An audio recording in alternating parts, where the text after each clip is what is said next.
காத்திரு நீ காத்திரு, பொறுத்திரு கொஞ்சம் பொறுத்திரு, அவர் மேல் நம்பிக்கையாயி காரியம் வாய்க்கும்.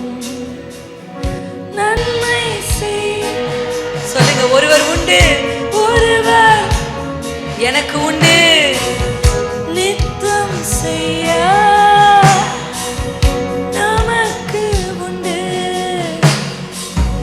காத்திருப்பேன் காத்திருப்பேன், அவர் பாதம் அமர்ந்திருப்பேன், அவர் மேல் நம்பிக்கை வைப்பேன், காரியம் வாய்க்கும். கொஞ்சம் சத்தத்தை உயர்த்தி காத்திருப்பேன் காத்திருப்பேன், அவர் பாதம் அமர்ந்திருப்பேன், அவர் மேல் நம்பிக்கை வைப்பேன், காரியம்